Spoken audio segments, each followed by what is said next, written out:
Hi and welcome to the Active Code podcast, brought to you by Aspire Active Partnerships. I'm Paul Griffiths, and joining me each week on the pod is Luke Johnson.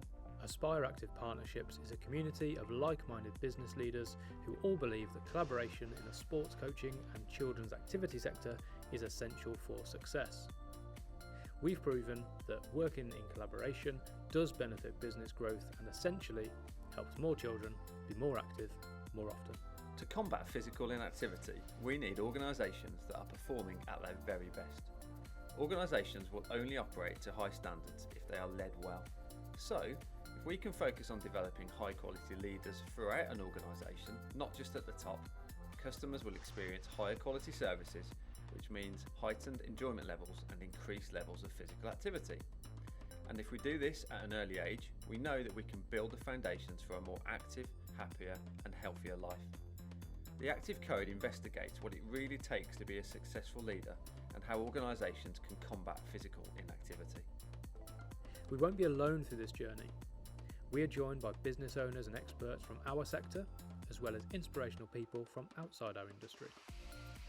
We'll understand the importance of physical activity to our guests, reflect on leadership experiences, and gain thought-provoking insights on how we can crack the Active Code and get more children more active more often. If you like what you hear, please leave us a rating and subscribe wherever you get your pods. In this episode of the Active Code, we're talking to Ben Kirk, co-founder and director at Inspired Schools, who aim to create happier, healthier and more active schools. Ben is a former secondary school PE teacher and in his NQT year got graded outstanding by Ofsted, which is no mean feat. Ben also played semi-professional football in the Conference South. Before founding Inspired Schools, he started his own sports coaching company in 2013. This all totals over 14 years of experience in the industry. We're eager to hear more about Ben's career, experiences as a leader, and a champion of happier and healthier children. Welcome to the podcast, Ben. Thank you very much. Thanks for having me. No worries at all. I've covered some of your career highlights very briefly there in the introduction. Could you put a bit more meat on the bones regards your professional journey and transition through your various roles? Yeah, of course. Yeah, no, happy to. If I talk professional from a career point of view rather than football to start with, yeah, it was, I suppose, a long, winding journey to where I've actually ended up here now. So finished my degree, or even going back further than that, finished my college A-levels. Didn't really know what it was I wanted to do. I guess I followed the trodden path, if you like, from secondary, having been good at sport and good at numerous sports, and then kind of funneled into, oh, if you're good at sports, you probably should do A-level PE. So I did that, did well at that, played, again, sport to a good level, did my degree, which again was in sport education and sports coaching, or something like that. And it was, again, at that point, even when I finished my degree, I didn't really know what I wanted to do. I guess, like I said, followed the trodden path. People suggested that, that was the route to go down. And to be honest, being a teacher was something I never really wanted to be, but having a sports degree, I guess was a little bit limited as to what I could do after my degree. I've become a professional coach, but there were limited opportunities to do that, and certainly to earn a full-time salary doing that. So I found myself working, which is interesting in itself, that I work for our local sports partnership here in Somerset, so SAS, Somerset Activity Sports Partnership, and was a sports coach for them, going in and delivering PPA and CPD, all the things that we do as a company now. And then I left that role. I actually got offered a job with the FA as an FA tutor, like a skills coach type job. I turned it down and went travelling with Siobhan, my wife. We weren't married at the time, but we went travelling for a year, took a year out. And again, I didn't really feel like I'd found myself and what it was I wanted to do. Came back from travelling, did my PGCE. Again, just did it because it was something that other people were doing, and what else was I going to do? So did my PGCE. Then I went in to teach at secondary school. And then I guess it's probably relevant to tie that into my footballing career or failed career, however you want to look at it. I was playing semi-professional, as you mentioned, in the Conference South whilst I was teaching. And it just got to a point whereby I couldn't do both together. It was just nigh on impossible to manage the hours. I was driving an hour and 20 minutes to school every morning and after school home. And anybody that's worked in that environment know that when you get home, that doesn't necessarily mean your day's finished. So my days were just so full with travel, with planning, with marking, plus then Tuesdays and Thursdays travelling to Weston-super-Mare for training. Saturdays or even Tuesday nights, we could be playing anywhere in the south of the country, from Dover to deepest, darkest Cornwall. So I had to make a choice as to what I wanted to do, really. And that was the kind of point where actually I couldn't coast anymore. I couldn't just take the path of least resistance. I needed to make a choice as to what my future would hold. Siobhan fell pregnant with our first daughter at the time, who's now 6-7 next week. And my decision was to quit teaching, much to my parents' disgust. Full-time job for life. But I just knew it wasn't me. I just knew I had more to give. There was more to me than being defined by being a teacher. And that's not to downplay teachers' roles. It just wasn't for me. For a number of reasons, I think. I love my football so much that I just couldn't envisage my life without that. And I guess secondly, I enjoyed the teaching element of it, and I enjoyed the clubs that I delivered. I enjoyed working with teams, but the planning, the marking and stuff just really got to me. So yeah, that was my choice. I then went back and approached schools that I used to work in when I was with SASP. And fortunately enough, I was able to generate enough work that was enough to pay the bills, pay the mortgage, and sustain us as a family. I was actually delivering 2 days a week through that, self-employed at the time. I had no vision of developing and starting a business at that point. It was just how can I make enough money with my football money with this to pay the bills and be in a similar position that we were before. So I actually sold insurance. I was an insurance salesman. I was a primary school PE teacher, and I got a job with Bristol City Football Academy coaching the under-13s. So just did anything I could really to get by. And then I guess given the nature of, as you said, I was graded outstanding in my NQT year, so I'm a good teacher, and more primary schools wanted me than I could deliver myself. So gradually the Bristol City work had to stop. My insurance sales fortunately came to a halt, which I was terrible at, so that was probably a good thing. And then we got to a point where I had to start recruiting our first members of staff and realizing, well, actually this could be a business. This could be something that this could be me. I can go into detail as to, I know exactly where the point in my life whereby a switch flicked in me and I became this sort of driven, hungry business person, and not necessarily hungry from a monetary point of view, but hungry from a let's get children active, let's make a difference, let's leave a legacy, I suppose, and really kick on with that. And I can go into more detail on that if you want me to. I know I've talked for a while here. I was going to say, Ben, is that your purpose now? Is that, you said at the start of this, it's kind of, you went into that journey, you didn't really know your purpose. Have you found your purpose now? Yeah, 100%. Yeah, and I love what I do now, which helps. So I don't mind working evenings. I don't mind putting the hard yards in because it's for something that I'm really passionate about.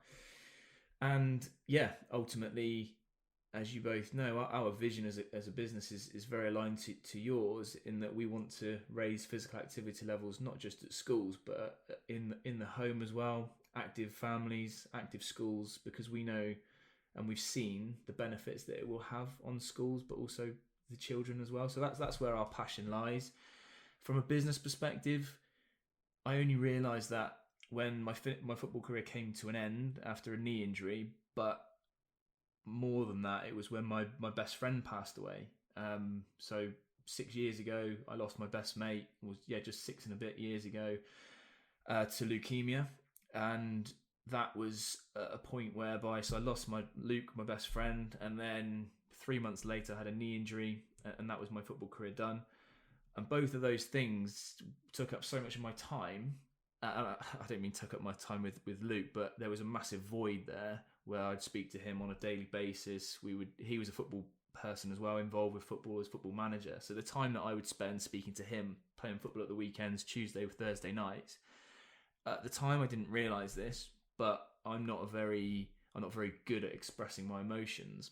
But reflecting on it now, I can clearly see that I just subconsciously filled that time with the business and what we could do and achieve as a business. So that's how I got to that point of realizing what my purpose is and what our vision is as a company. Great. Yeah, so you said that there's kind of like a switch flicks, and I know exactly where you're coming from, and I'm sure there's lots of other business owners and not, maybe not just business owners, people in general, I think, struggle at times to really understand, why am I here? What is my purpose? And that I'm not going to go into any more detail on that because that's a whole podcast in its own right. But it's really interesting that I just picked up on that with regards to you couldn't really find that purpose, but now you've got it, and obviously that helps drive forwards you, the organisation, the business, the people within your organisation as well. So, really, really good to share that. Thanks, Ben. You've talked about trying to help raise physical activity levels, predominantly in children, in schools, and in homes. What does physical activity mean to you? Well, that's a great question. Me as a person and as a business owner, it's vital to me as part of my weekly, daily routine. And I know it probably isn't what you're aiming the question at, and I'll go into the children's side of things in a second. But certainly for me as a business owner, as a dad, I try and lead by example at home. But that's not why I exercise. I exercise so that I can perform my best at work, and whether that's having a brain break in the middle of the day, and we're lucky enough to have a gym in our garage, so I go in there for 45 minutes to an hour, work out, come back, and I'm so much more productive when I do that. But my anchor point for working out was always my football. So when I played football, I had to be fit so that I could perform at my best on a Tuesday and Saturday. And it took me a while to realise, well, actually, I've not got that anymore. So when I finished playing football, I lost my purpose with that, and I put on weight, didn't exercise as much. Whereas now I realise that my anchor point is I need to be healthy to lead by example for my kids, but also to perform at my best on a daily basis. So that's me. That's why I'm active, and why I encourage the girls to be active as well. Physical activity from a point of view of the children that we impact on a daily basis, it's, for me as a business owner and for all of our coaches as well, it's seeing the difference that you can make to a child or to a group of children that perhaps would struggle in a classroom, would potentially be struggling to sit down and listen for a whole lesson, but you get them outside and you see them in this different environment, and they become a different child. They're enthusiastic, they're active, they're just loving it, they've got a smile on their face. So for me, I've seen the enjoyment that it can bring children. And one of our mantras as a company is, and this stems back to my PGCE, whereby during one of my placements, one of my mentors said, your challenge as a PE teacher is to make it every child's favourite lesson of the week. And that's what I've passed on to our staff, and that's my challenge to them, is to make it every child's favourite lesson. And there are children that I've taught in the past, certainly when I came back into coaching, having been into secondary school, I noticed a massive drop off in physical activity levels from even 2006 when I finished my undergrad degree to 2013 coming back into primary schools, and seeing that children were coming in with they weren't as physically literate as they were previously, they weren't as active as they were before, and delivering high quality, fun, engaging PE lessons that are differentiated to children that everybody can access it. That was what really fired me up. And there is a lovely story of what's lovely for me, not so much the mum at the time, but a girl who I used to go to school with. They ended up teaching her daughter at one of our schools, and this is actually a part in the book that I've written, this story, and she's okay with me sharing this. So her daughter wasn't a lover of PE at the time, and she was almost apologetic to me when I started delivering at the school, because she knew me and how sporty I was. And she said, "Oh, I'm really sorry that my daughter isn't really into PE." And after a month or two, however long it was, it was really clear that she hadn't been part of really high quality PE lessons. She was playing in games against boys or against more able girls, and she just wasn't able to access the lesson. She'd switched off to it. She became a child that, "I don't like PE." She'd try and forget her kit. She wouldn't bring her kit to school, trying to drop out of that lesson. But with a few tweaks and differentiated lessons, we made it really fun for her. And now she's competing in triathlons, and she's an amazing swimmer. And that's not just my impact on her. It's our coaching team, but also the staff at the school as well. But I'd like to think I had a big part to play in it by just delivering, being enthusiastic around PE. And it's not just PE. So we're very passionate about getting kids active, and PE is obviously one vehicle to do that. But for her, she's now found really loads of enjoyment in swimming, running, and cycling. So yeah, that's a lovely story for what PE and PE, physical activity, means to me. Yeah, just from your perspective, Ben, to your routine, if you like. So you said before you had football that was your kind of main driver to be active outside of the game. Obviously now that's gone, and you said the business and the family are the key drivers. Are you someone that needs to have a goal to work towards, and then do you have to put that into a daily routine? Yeah, for me personally, 100% I have to. And I only really, so I mentioned the term anchor point, and I only heard that term about a month ago through listening to the High Performance podcast with Jake Humphreys, sorry. But yeah, he was interviewing, I can't remember who it was, but they were talking about anchor points. I think it was Stephen Bartlett, the business owner, the entrepreneur.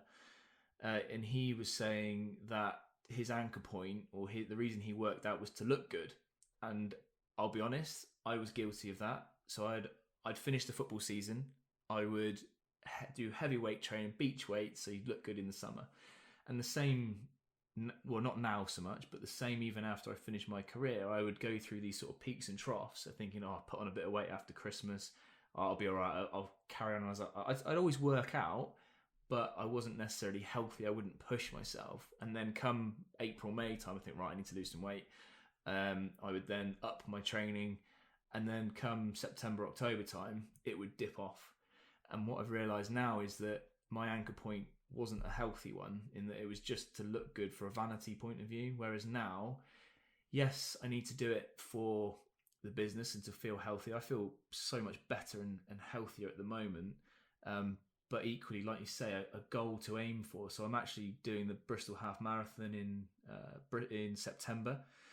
And I suppose for different people it works in different ways. That's my goal that I'm aiming towards. I am a competitive person by nature, so I need to set myself milestones to try and better myself. So I did the Bath Half Marathon in 2009 when I was in my prime, I guess, as a footballer. I actually played football the day before, then ran a half marathon the day after.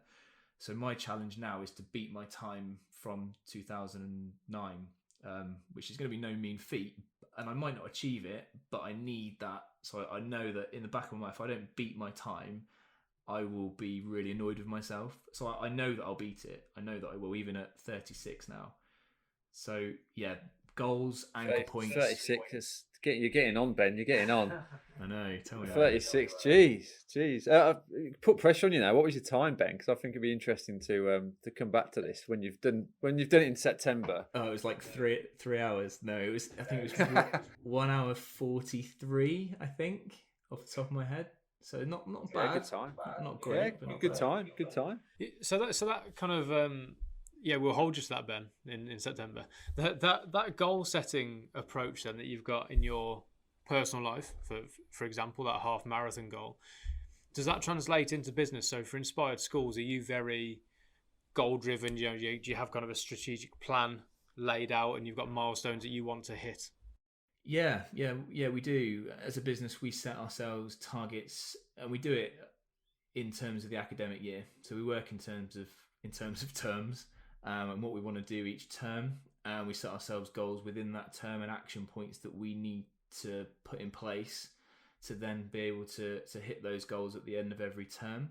We set ourselves 2 goals. So we set ourselves a stretch goal and a goal that is more attainable that we think we can hit. And the stretch goal is something that if we get there, amazing. But if we don't, as long as we hit that goal, the normal goal, then that's good for us. And we do that across the whole business, really. So we equate that to, Inspired Playgrounds, that specific project, we equate that to number of schools that we've partnered with per term, and also per year. And then we also, with our coaching, we equate that to number of hours rather than number of schools. So number of hours we deliver on a weekly basis. But more than that, I suppose it's the process of how we're going to get to that point. So what campaigns are we going to put in place to hit those targets, so that when if we don't hit a target, we can reflect and say, well, actually, we didn't do this campaign that we said we were going to do. Or if we did hit the stretch target, we can look back and think, well, this Facebook campaign that we ran generated 100 leads. Of those 100 leads, 10 became contacts that we ended up working with. And as you both know, in the world of education, you can set targets per term or per year. We've had schools that become a lead, or we had a school that became a lead about 3 years ago, and then suddenly they ring us and say, oh, we've got everything sorted now, the budget's in place, we want to join. So it's not as always as cut and dry as hitting those targets every single term, but it's making sure that the processes are in place to allow us to do that. Yeah, I mean, it's a really interesting point, that is. A lot of people we talk to in the sector, it's a long lead time from that initial conversation, talking to a school to winning that work and helping that school. I know when we started tracking that process, probably going back 4 or 5 years ago, we didn't realise how long it would take in terms of touch points, and talking to schools. I think now we're over 21 touch points. And the average conversion is probably about 12 months, Ben. So it doesn't surprise me that you kind of think that they're not interested and they've solved the problem and gone somewhere else. But schools they're busy places, they're busy people, and if you're doing the right things and you're putting the right content out there, sharing the right stories, then they're going to come back to you if they know you produce a quality product. So yeah, absolutely. I think that's great to share that. Just moving on to the kind of, whilst we're around the business side of things now, just looking onto the leadership side. Who's the most inspirational leader that you've worked with, Ben? Yeah, it's a good question, and it's someone that I've not necessarily worked with in a business capacity, but somebody that has impacted me is Daniel Priestley. And like I said, I've not worked with Daniel, but I've been on his business courses, and I just love his style of leadership. I love how he talks about business. When I read his first book, it felt like he got me, and I certainly understood where he was coming from. So from that perspective of somebody that I look up to and have done his courses and we have implemented a lot of his teachings into what we do as a business, from campaign driven enterprise, where we run specific campaigns every term, every quarter, from the oversubscribed principles that he talks about in his book, to going on the key person of influence accelerator that I went on, and I've written a book off of the back of it, which will be out in the spring. So as a leader that has impacted me in that regard, it would be him. From a football perspective, if I can relate to that, it would be one of my football coaches from growing up, really, and a leader who has actually my dad and my granddad, to be honest. So it is going right back, but it's something that has always stuck with me. Certainly my dad, his sort of thing growing up was, you only get out what you put in. That's always what he used to bang on at me about. Well, if you haven't won this football match, what could you have done to have won it? And that's really stuck with me throughout my life. So my dad, whilst it's not somebody that's impacted the business necessarily directly, it has impacted me and who I am as a person, because he's instilled those values in me as the leader of our family, if you like. to ingrain in me that, you know, I'm a hard worker, and hopefully I captained the football team in the Conference South, so I was the captain of Western for 4 seasons. And people that know me know that I'm not an outwardly shouty person. I'm not a leader who would demand verbally performance, but I would do through my own performance. So I would lead by example, and that has sort of translated in me. And same with my dad. Like I said, that you only get out what you put in has really stuck with me. So hopefully those are 2 good examples. I think there you've highlighted the importance of having strong leaders at a young age, and the Active Code podcast is about what can leaders in our sector do to encourage young people and children to be more physically active, and those are the type of traits that we're looking for in our industry. Just moving on to you as a leader then, we've covered the people that inspired you. If we asked one of your colleagues what leadership style you have, what would they say? Yes, it's a great question, and actually quite poignant at the moment, because I did a test, sort of a personality, a psychometric test only this morning to find out what type of person I am, and I am a sociable person that came back on that. So I like engaging with our staff, and they are open enough to come to me with their personal problems or problems that they're experiencing at work. So for me, that's really important to me. And that's been a part of my personality growing up, that I like to be liked. I don't like to cause conflict. And I think that's reflected by hopefully the trust that our staff have in me in particular, and my leadership style.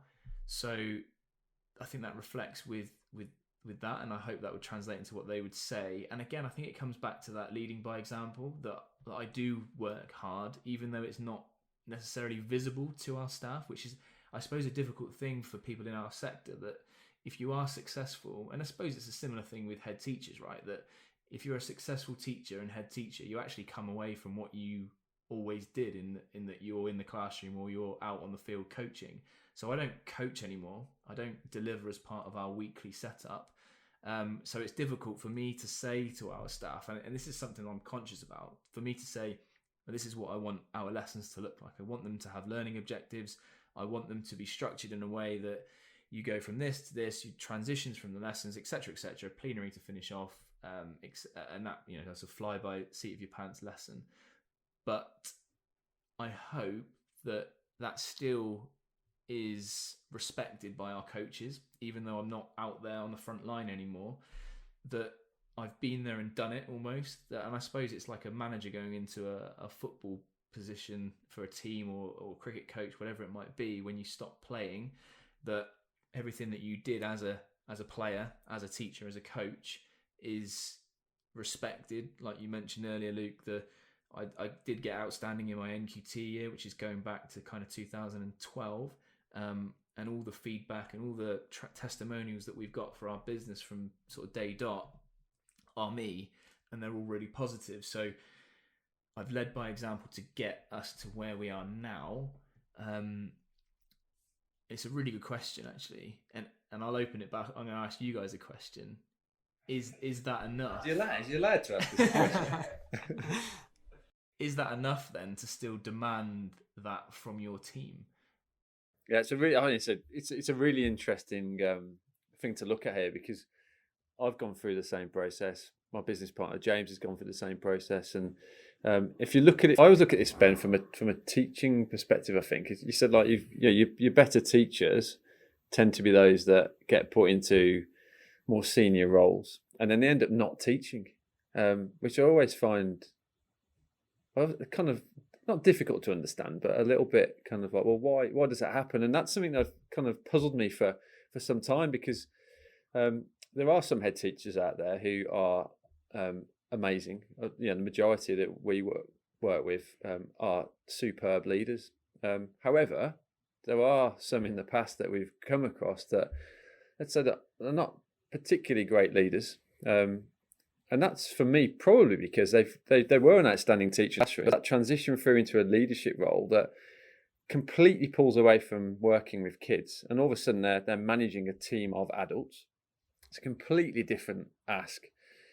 So from my experience, that was very daunting to kind of take that leap of faith, I guess, of, well, people are gonna, people are gonna be questioning me if I, like you said before, if I start going in and observing lessons or giving feedback on how they can improve.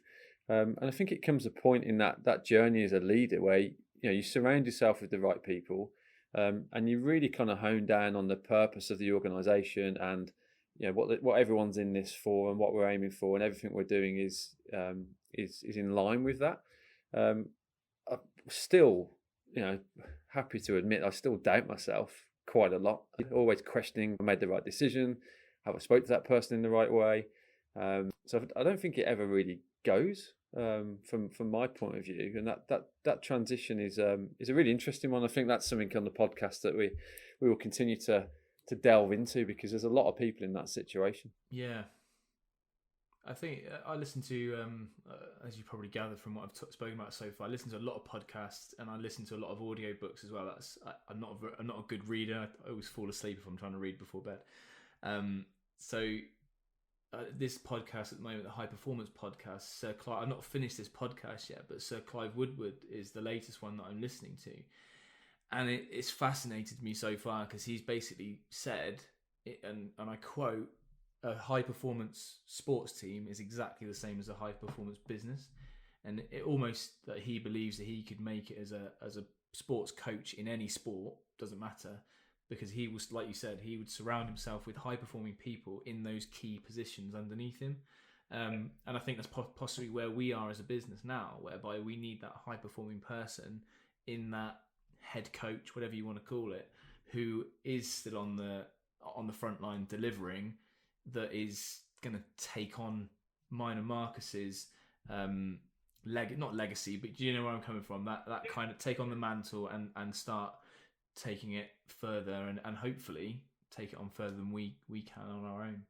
Yeah, and it's an exciting journey as well, Ben. It's definitely something that will help boost the organisation and keep that. I think that that kind of mindset of what we were talking about, of putting trust in more people around you, and if that person of influence comes into the business with more experience, more qualifications, better suited to that role. Again, for me, there's no issues there, and I know for a lot of business leaders that is the case. However, there are some out there that probably see that as a little bit of a, hang on a minute, who's this person? I've got to micromanage them. I don't want them to appear to be better than me, and before they know it, the business falls apart because they've not let go, and that's that's a tricky transition. Yeah, I agree. Ben, at a recent Aspire Active Partnerships event, the conference, you name dropped some professional learning books you've been reading, and whenever we're on a video call, I always see the stacks of books behind you. And you've mentioned they might just be for show, and it's actually audiobooks, like you said, that you focus on. But what one thing are you working on currently to be a better leader? That's again a great question. The one thing that I'm working on at the moment in particular is building that team. I think it's clear and simple, really, that we've got, I feel like we've got the building blocks in place now to go and make a really huge impact in 2021. And I'm always learning. I love learning.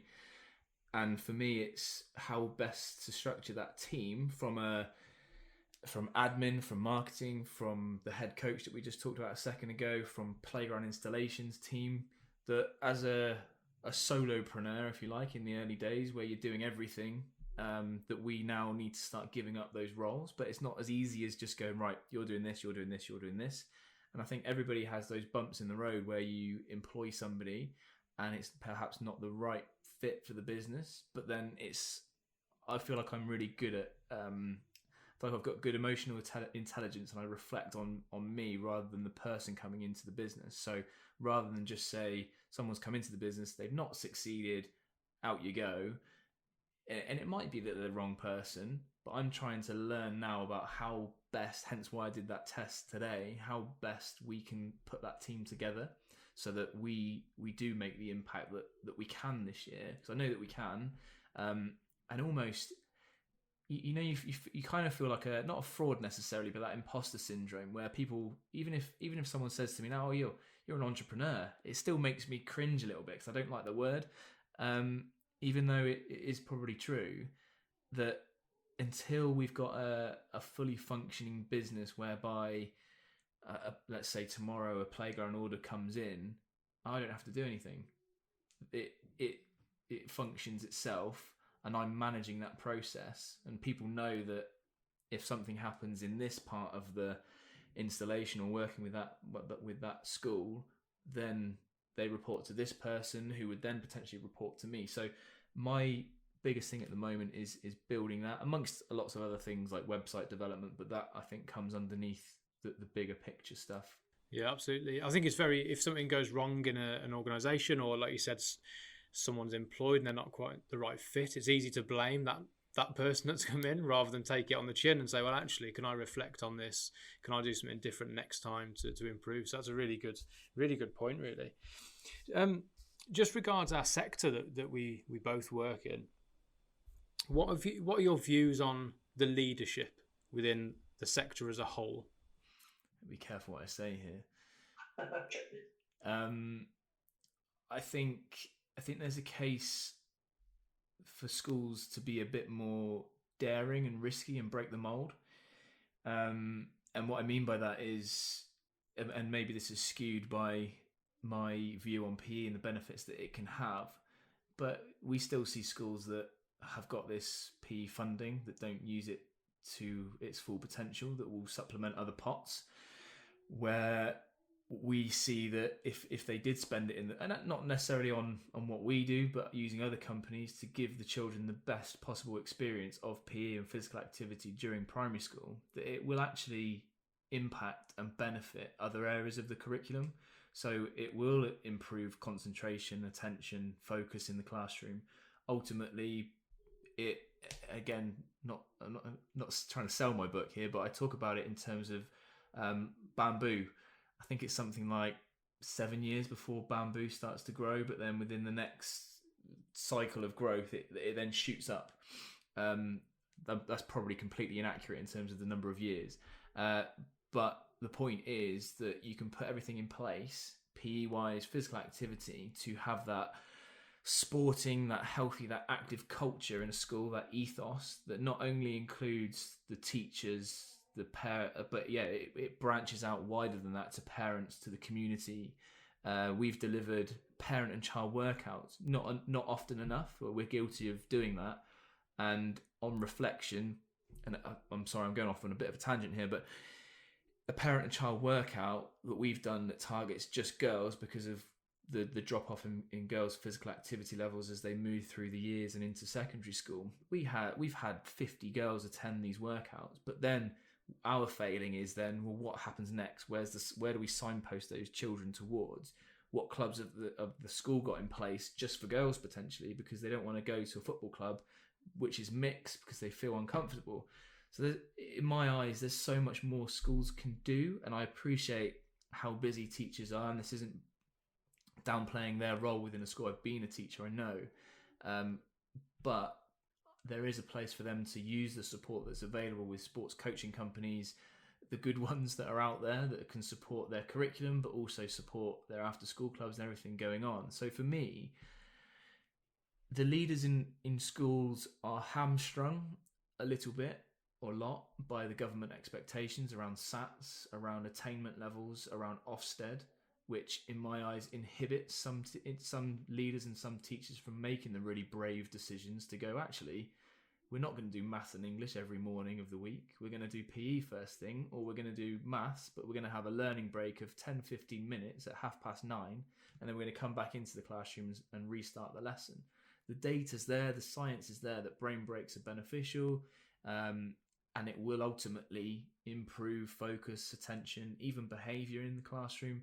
And then, like I said about the bamboo shoots, when you see a cohort through, you might then start to see that ethos, that culture bearing fruit, that those children attainment levels in some deprived areas where perhaps stats aren't great, but they've got everything in place whereby PE and physical activity is the the rock, is the sort of cornerstone for everything that the school does. So that might be a bit, pie in the sky, possibly. But yeah, I'd love to see more leaders be brave. And we've had conversations with schools to say, I mean, you may have seen some of my recent social media posts. One on LinkedIn in particular had loads of traction around don't take children out of PE for interventions. It obviously struck a chord with parents and with teachers. And I stand by that 100%. And I think a lot of people do, and even a lot of teachers think, well, actually, we shouldn't be taking the kids out of PE, especially at the moment with the pandemic, with physical activity levels on the decline anyway. There's no justification for it. Everybody knows that they should be getting their 2 hours in a week. 2 hours in a week, 30 minutes a day within the school. But how many actually are? So that would be my thing. Sorry, I know it's a bit of a rant there. Yeah. Is it Ben? Is it an educational piece? It's ironic, I think, but is it an educational piece for teachers? Because we know a lot of teachers. They're busy people. Stressful job in terms of what they're trying to achieve, especially at the moment with the pandemic.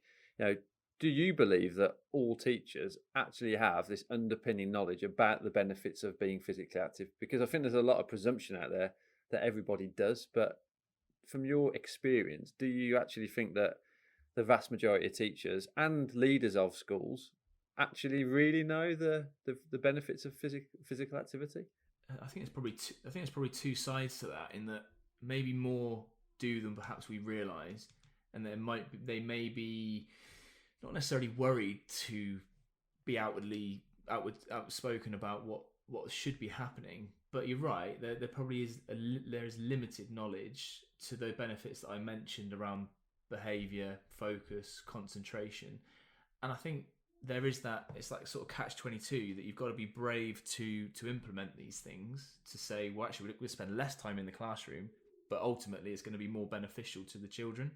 So yeah, I think it's sharing that knowledge of, if there is hard data to say, which there is, to say, well, if you do, like I said, well, Finland have been doing it since the 1960s.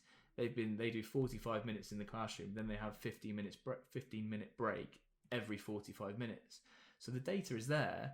I think it just needs, like you say, maybe it just needs that exposure, and also a success story or multiple success stories of schools going, yeah, we're going to do this. And then in that 5-year cycle to see, well, our attainment's gone from this to this. Our attendance is now much higher, because kids actually love going to school, because they know that after every half an hour, 45 minutes, there's a brain break at the end of it. So the children that struggle in the classroom, they may be better in the classroom because they know, well, I've got 20 minutes now where I'm going to exercise. And even if and what we try and help our schools with is to say, I mean, you would have seen it, we've certainly seen it, whereby there's a child struggling in the classroom, the TA or one-to-one support who they've got will take them out, put them on an iPad, or just let them run around the field for a little bit, and then try and bring them back into the classroom. Whereas if there was something a bit more structured around physical activity, to say, well, let's just do 5 minutes, but it's going to be structured, it's going to help your coordination, your communication, and all those functional movement skills that we know are so valuable, then bring them back into the classroom, and they'll get more out of that child. So I guess it's a whole, I haven't really answered your question there, Paul. I think it's a combination of both, increasing everybody's knowledge of it, but schools being brave to actually implement it as well. Yeah, I think school, we're talking now schools that haven't really changed since we're probably talking like 120 plus years ago. With regards to environments, layouts of schools, timetables, routines, it hasn't really changed a lot. So, I'm not going to go into huge amounts of detail on this now, but I think it's some really interesting points there that have been raised. That what we're probably saying is it needs a big shift. It needs a big shift in terms of the approach, the environment, the understanding, the training of people that work in schools, the knowledge, the tracking of data around it, etc., just to prove that this does work. So that's a whole new approach, really, and something that we can get our teeth stuck into at another time. But from your experience, Ben, I think with the active code, what we're also trying to really pull out is, and something that we're big advocates of, is learning from other sectors. So what do you think we can learn from other sectors?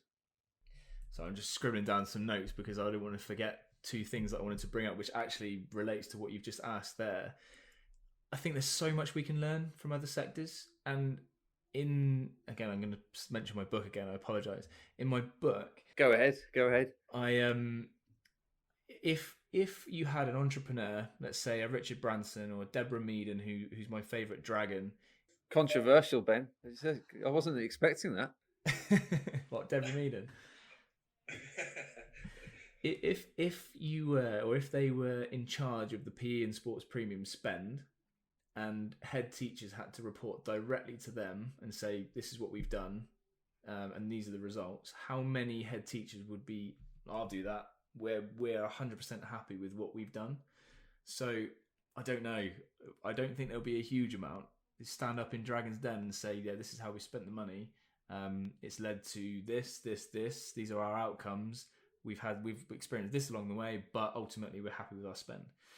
Don't know. Be a really interesting one to ask if you head teachers. So, and then to segue that into your question, if you look at Google, who I researched for the book, and I know we're talking about one of the biggest companies in the world, but if it's good enough for them, then why is it not good enough for a primary school? So they've obviously got funding, they've got a huge amount of money to have gyms on site, but they've got bikes that the staff use there to cycle from areas to areas, so they encourage physical activity. They have brain breaks, they have mental health, that's their job to coach and to help people that are there on site.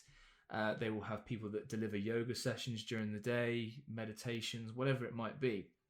So they are performing obviously at the very, very pinnacle, highest level of business. And every business would love to be like Google are.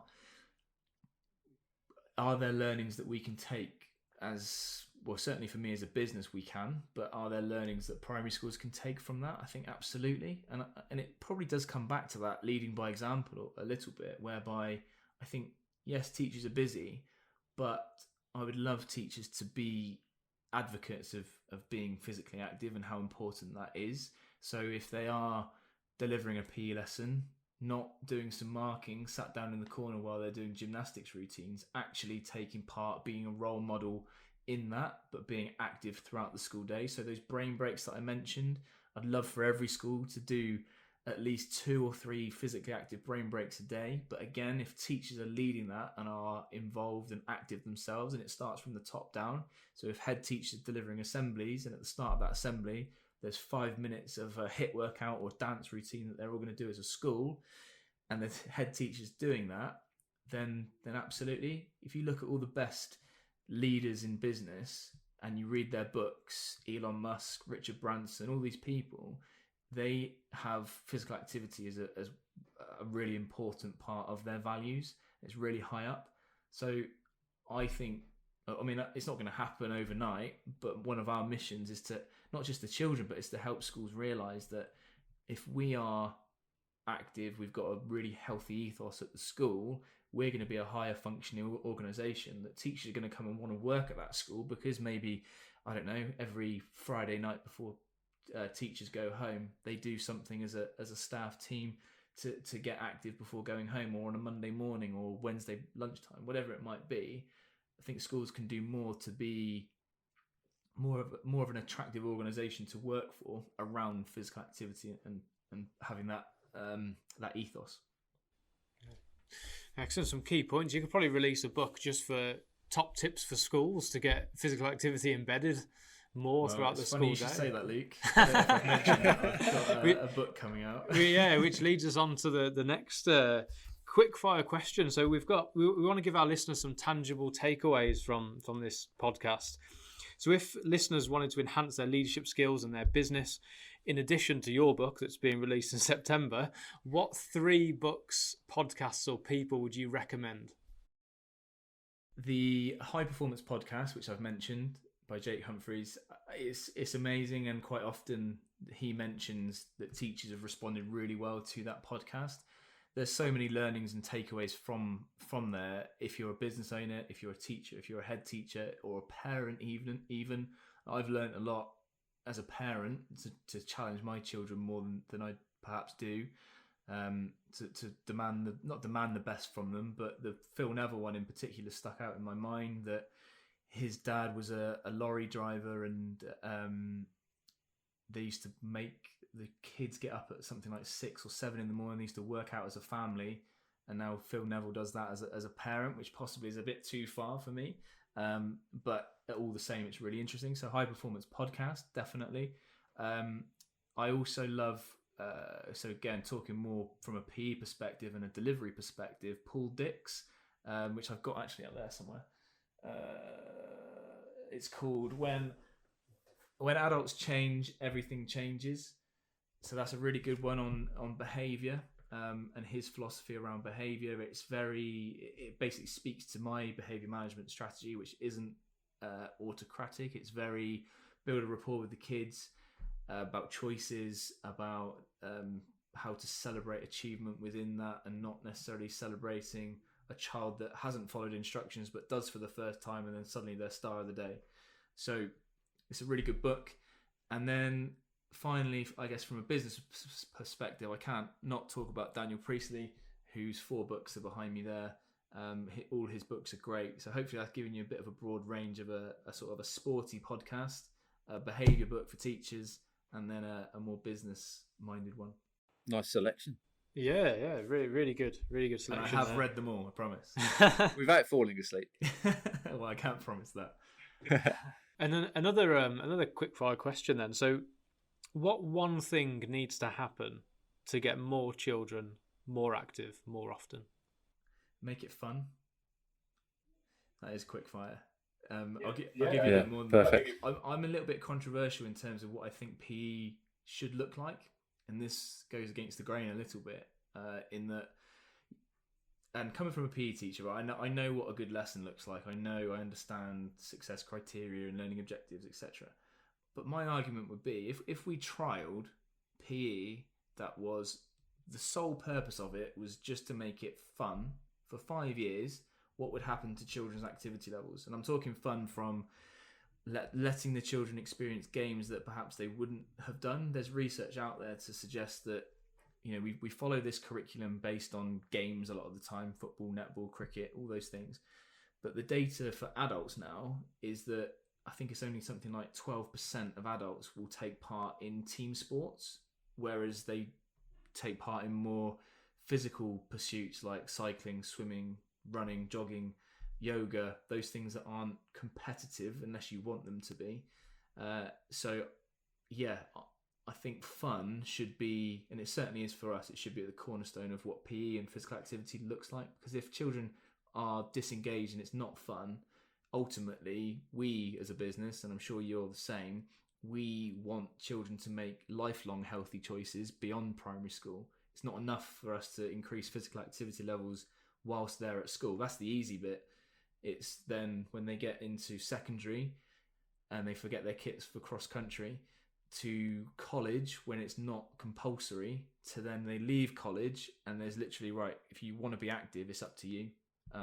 So that's really important, I think. Sorry, that was a quick fire answer turned into a long one. I think as well, Ben, on that, the fun side of things, I think a lot of businesses miss this as well. I think the businesses that are successful are those that actually make the environment fun for their team to be part of. And I think that's, I completely agree with you on the fun side of things. I think it often gets overlooked in the education sector with regards to physical education. Fun is a critical element, but without doubt that kind of filters through into the business world as well. Final question, Ben. What is your advice to help other organisations crack the active code? Other organisations in the education sector, I would say that you don't necessarily need to develop your own product or project, something new. There's enough out there that you can implement in your school. So I think for organisations that are trying to raise physical activity levels, it's to build good relationships with the school so that they trust you and what you want to implement at that school, and then from there, if you're an organisation that is trying to work with primary schools and trying to sell a product into schools, there are a lot out there. There's, as you know, it's a saturated market. So I think it all stems from building that rapport and that trust. You mentioned touch points earlier. We've now got to a point in our journey with Inspired Playgrounds whereby we've had enough interactions with enough schools and enough businesses that something goes up on a Facebook page about what should we do with our playground, and all of our schools pile in and say this is it. So it's building that trust in schools and delivering a really high product that schools enjoy and use and is sustainable. Thank you for that, Ben. That concludes the questions. But finally, if people want to get in touch with you or connect or learn a bit more about Inspired Schools, where can they go? Yeah, so website is inspiredschools.co.uk. We're across social media, so any platform, if you just type in Inspired Schools, you'll be able to find us. Me personally, I'm most active on Instagram, really, but yeah, Instagram, Ben Kirk 8. But yeah, as us as a business, Inspired Schools, inspiredschools.co.uk. And the book will be launching in March or April, fingers crossed. And that book is everything we've kind of spoken about, really. It's how to raise physical activity levels at primary schools. There's a whole quick wins section with 8 quick wins of what schools can implement with no investment, just ideas that we've implemented at our schools that are within that book. So yeah, that will be a good one as well. Great stuff. Thanks, Ben. Really, really appreciate you coming on. I think it's clear to everybody that you're very driven, passionate. You've got great ambition for the business going forwards. And I think going back to what we spoke about at the start with the whole purpose thing, it's quite clear to me that you've found that purpose and you understand what you're trying to achieve. And I think you're going to help a lot of schools in 2021 and beyond. So congratulations on that. I wish you all the very best of luck. And I look forward to reading the book, even though you say that we've probably learned a lot about it during this podcast. I think I will actually read it as well. So thanks very much, Ben. No problem at all. Copy coming your way. And yeah, thanks for having me on. Really enjoyed it. Thank you. Thanks, Ben. Cheers, Ben. Thank you. See you. Join us next time for the Active Code podcast. Remember to subscribe to the podcast so you don't miss an episode. You can connect with us on Twitter @aspire_partners and find out more about us and the network at www.aspireactivepartnerships.co.uk.